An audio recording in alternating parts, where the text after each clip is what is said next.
Vamos abrir a Bíblia para 1 Coríntios capítulo 13.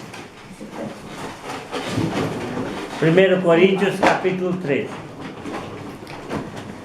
Então, dando continuidade ao nosso estudo sobre os dons milagrosos do Espírito Santo. Então, nós começamos esse estudo vendo 4 listas de dons espirituais dentro do Novo Testamento.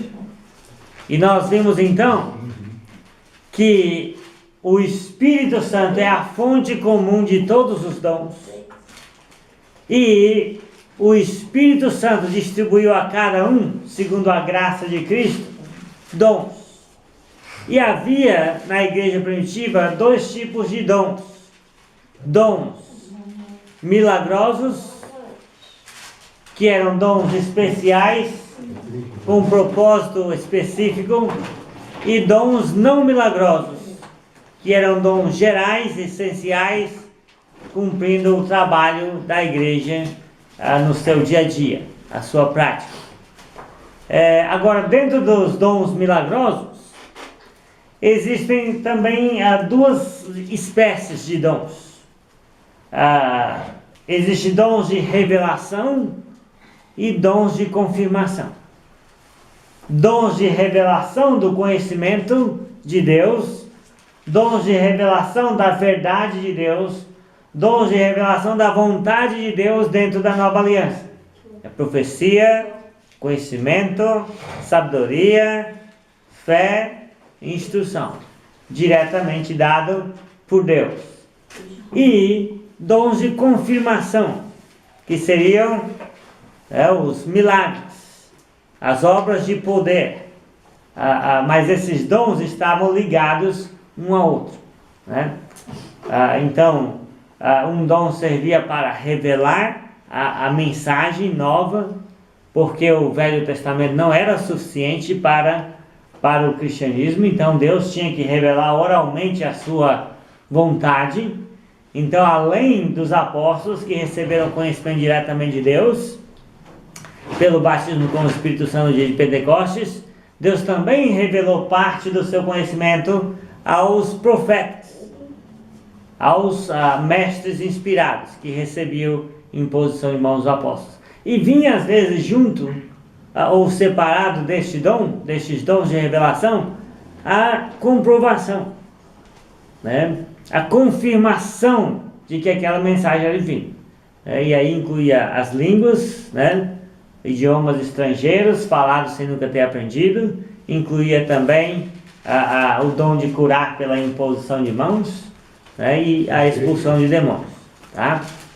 Bom, então a nossa pergunta de hoje é simples.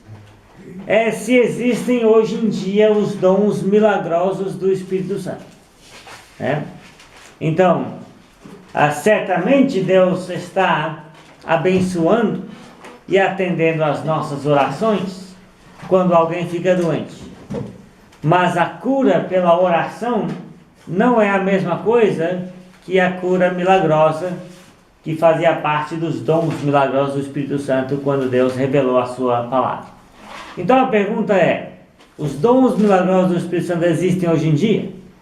Já pelas aulas anteriores, nós podíamos notar que os meios pelos quais Deus transmitiu esses dons milagrosos não existem mais, né? Então não existe mais, por exemplo, o batismo com o Espírito Santo, que aconteceu sobre os 12 no dia de Pentecoste, e uma extensão deste dom na casa de Cornélio, que serviu como sinal para os judeus aceitarem os gentios.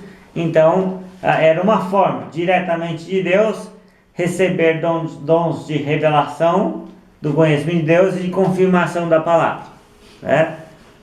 E a outro jeito seria a imposição de mãos dos apóstolos. Então, quando os apóstolos oravam, impondo as mãos sobre cristãos pré-selecionados, então Deus resolvia que alguns deles iriam receber dons espirituais, né? De profecia, ou de línguas, e de obras de poder. Amém? Então nós não temos mais os apóstolos vivos hoje em dia. Os apóstolos de Cristo, os 12 e Paulo, para que essa transmissão dessa maneira possa existir.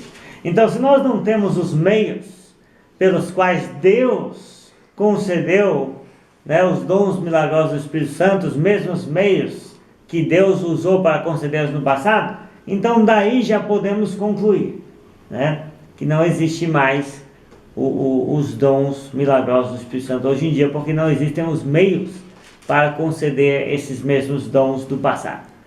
Bem, mas para muita gente esse argumento às vezes não é suficiente, né? Então vamos tentar esclarecer por que não existem mais os dons milagrosos que o Espírito Santo distribuiu no primeiro século. Então em 1 Coríntios capítulo 13, versículo 8 a 12, nós vamos ler uma profecia de Paulo sobre os dons milagrosos, sobre os dons de revelação e de confirmação da vontade de Deus que existiam naquele tempo.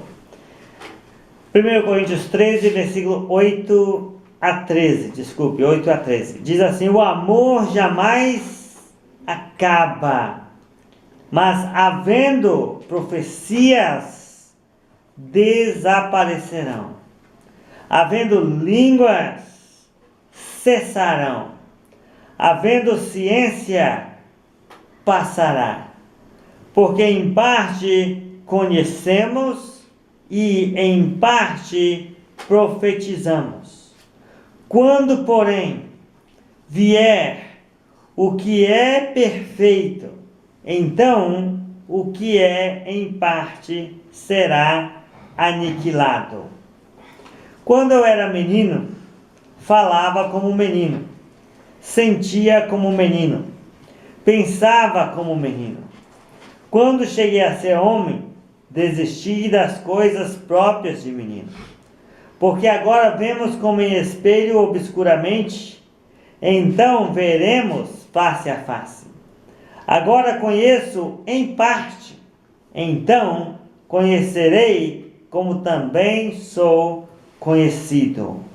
Agora, pois, permanecem a fé, a esperança e o amor, estes três. Porém, o maior destes é o amor.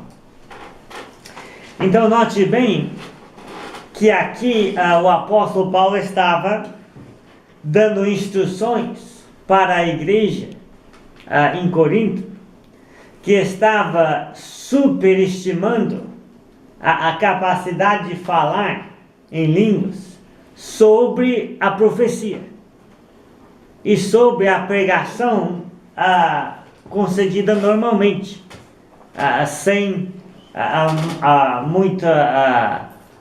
muito chamativo para aquela mensagem, simplesmente o conhecimento já revelado até ali. Então, Paulo está dizendo que o amor jamais acaba. Então, se os coríntios estavam aficionados com dons milagrosos, aficionados com a sua capacidade de falar línguas, eles estavam aficionados naquilo que iria passar, naquilo que era passageiro. Então, o foco no amor é o foco na coisa certa. Por quê?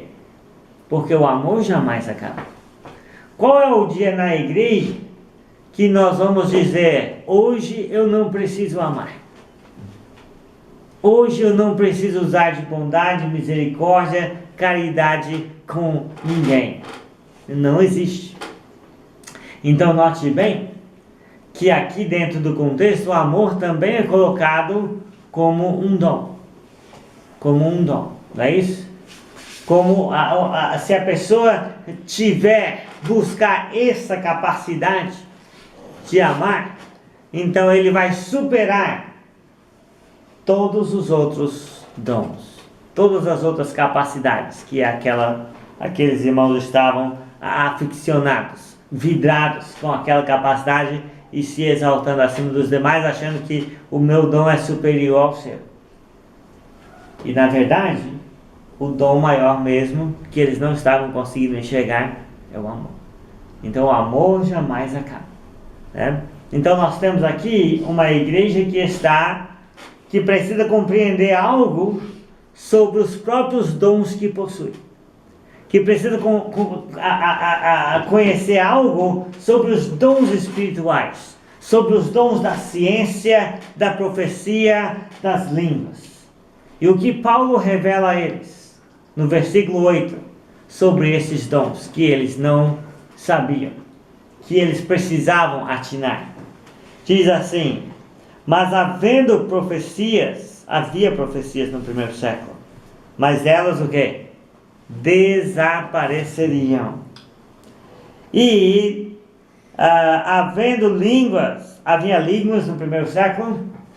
Havia a capacidade de alguns cristãos falarem outros idiomas sem nunca ter estudado e aquilo espantar as pessoas que ouviam e entendiam aqueles idiomas. Havia. Mas havendo línguas, cessarão. Está vendo? Qual a diferença entre desaparecer e cessar? Desaparecer é mais devagarinho. Agora, cessar é de repente. Né? Desaparecer vai sumindo. Agora, cessar, como você fechou a torneira, não desce mais água. Né? Então, Paulo está fazendo uma diferença. Está dizendo as línguas, elas cessarão. Vai ser de repente, né? Já está dizendo aos coríntios, vocês estão tão aficionados nas línguas, mas já elas serão cortadas. Né? E aí ele diz mais: e havendo ciência, passará. A ciência é dom milagroso de revelação do conhecimento de Deus. Quando o apóstolo Paulo escreveu suas cartas, ele estava escrevendo ciência. Ele estava escrevendo a palavra do conhecimento do mistério de Cristo. E isso ele recebeu diretamente de Deus por ser um apóstolo escolhido diretamente por Jesus. Né? E isso o Pedro tinha, né? E os demais apóstolos tinham, e alguns profetas também tinham. Né? Então a profecia, as línguas e a ciência, o que ia acontecer com esses dons? Desapareceriam. Então o cessar dos dons milagrosos foi planejado por Deus. Deus não tinha intenção nenhuma de que os dons milagrosos de línguas, profecia, ciência, revelação direta de Deus se perpetuassem indefinidamente através dos tempos. Deus não tinha esse plano. Na verdade, o plano dele era usar isso para algo superior, para algo estável, para algo que fosse permanente. Então você pode notar aqui que Paulo está dizendo que os coríntios estão muito aficionados com dons milagrosos, com aqueles dons espirituais, mas eles estão vislumbrando algo que daqui a pouco não tem mais importância. Não vai ter mais presença no mundo. Não vai ter mais presença na igreja. Só vai ter a influência, mas não das línguas. Né? Ou seja, nós vamos ver aqui que então a pergunta que se torna necessária é pensar assim: quando então os dons milagrosos cessariam? Então está dizendo aqui, quando viesse o perfeito. Quando viesse o perfeito. E aí então as pessoas começam a discutir, né? O que é o perfeito? Né?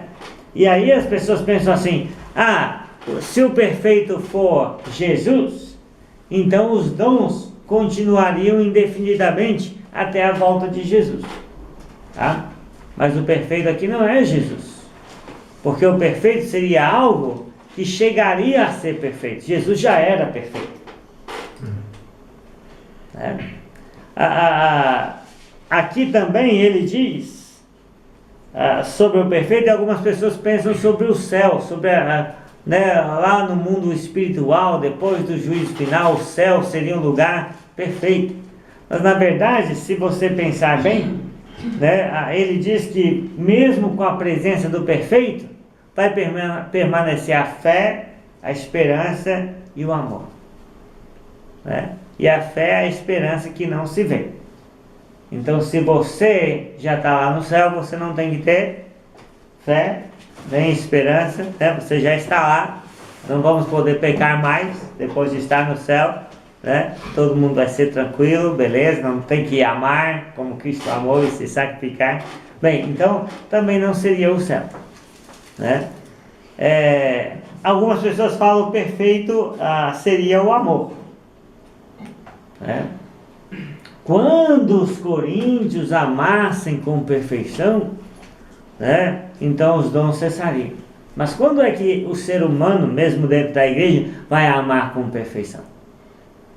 Então nós descartamos a possibilidade do perfeito ser o próprio Jesus Cristo, que já era perfeito, não viria a ser perfeito, que o céu, e mesmo Jesus voltando, estando no céu, nós não iríamos precisar do quê? Das coisas que são permanentes aqui na passagem.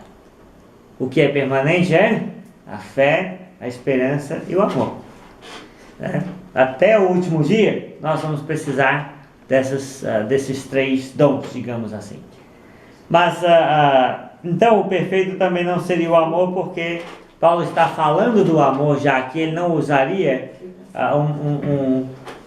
digamos assim, um outro nome para falar daquilo que ele já está falando claramente. Então, vamos pensar aqui.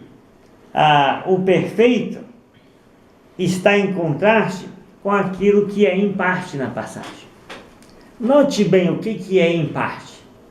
Paulo diz, mas havendo profecias, desaparecerão. Havendo línguas, cessarão. Havendo ciência, passará. Por quê? Porque ciência e profecia vão passar. E ele diz, porque em parte conhecemos e em parte profetizamos. Então ele está dizendo que o mais importante do que línguas, que os coríntios estavam tão vislumbrados, era ciência e profecia. Mas mesmo dando importância à ciência e à profecia como dom milagroso para alguns cristãos naquela época, ainda assim, esta ciência e esta profecia eram em parte. Eram em parte.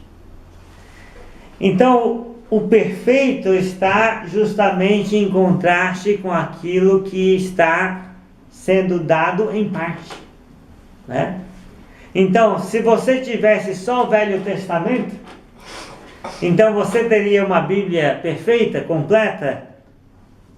Não, você teria apenas a Bíblia em parte. Então, para a Bíblia ser completa, perfeita, no seu estado pleno ideal, você tem que ter as duas partes, concorda? O Velho e o Novo Testamento.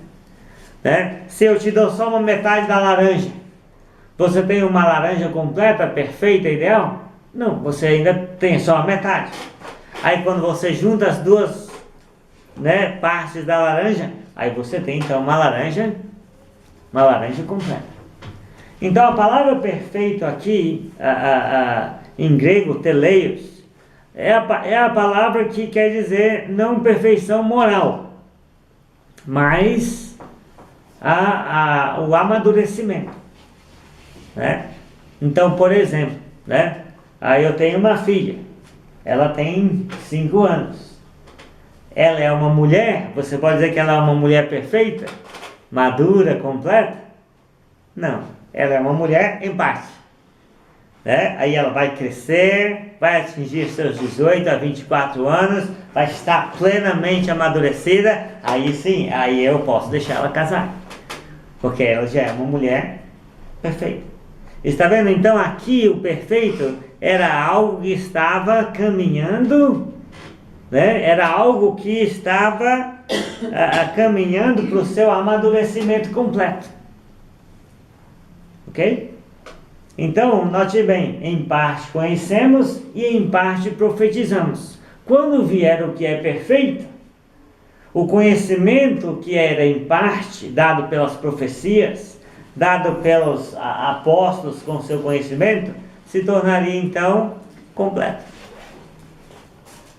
Então o perfeito aqui significa o quê? O pleno conhecimento da verdade, como temos exposto no Novo Testamento, escrito. É isso. Tá? Então, note bem que as profecias, as línguas e a ciência, elas continuam até a vinda de quem? Do perfeito.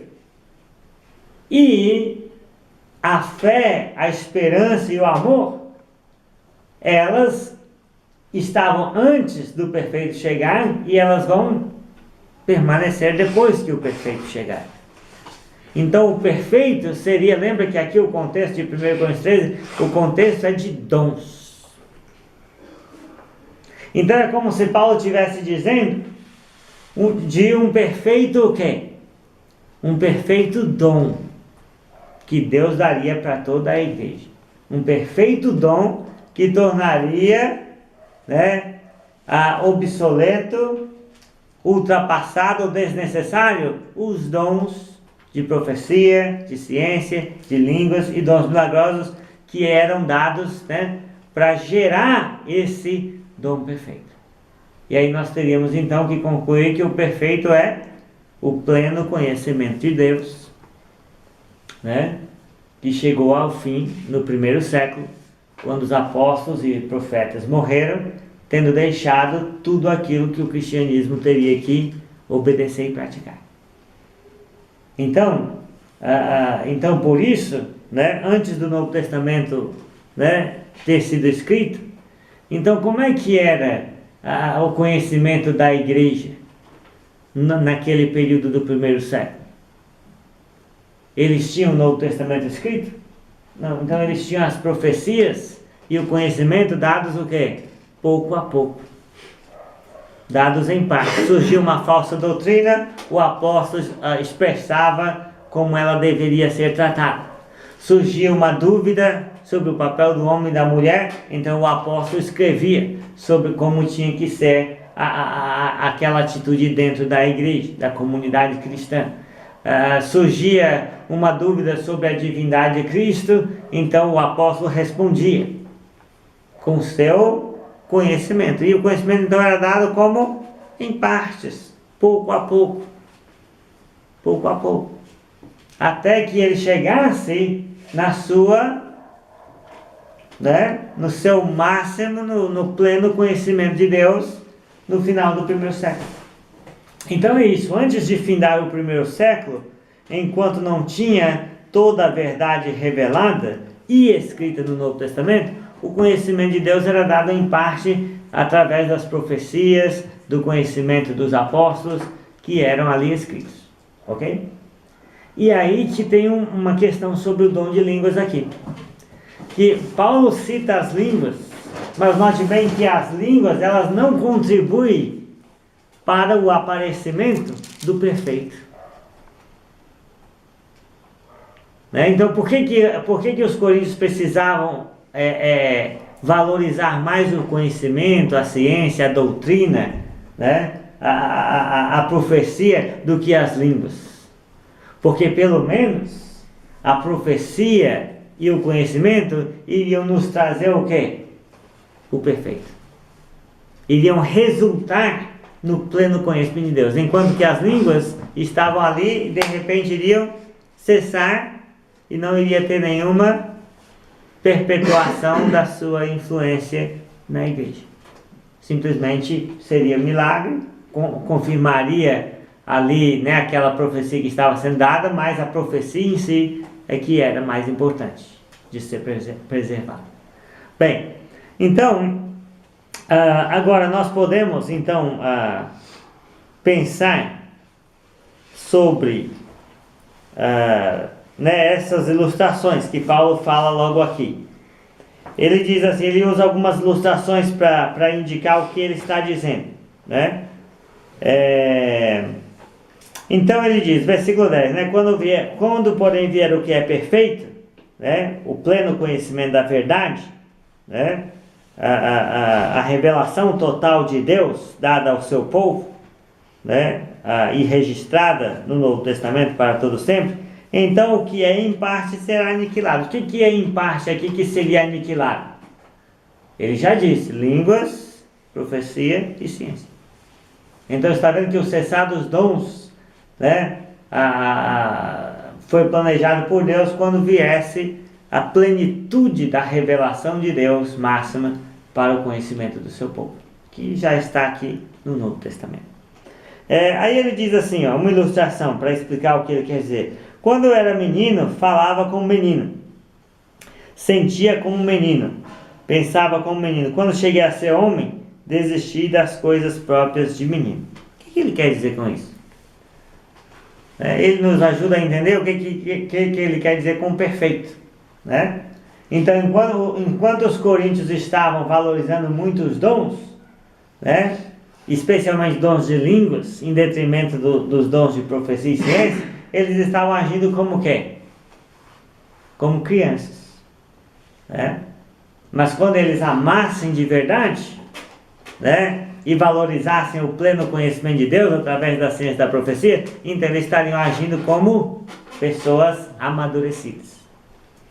Então os dons milagrosos foram dados para a igreja na sua infância, no seu início, para poder confirmar a mensagem.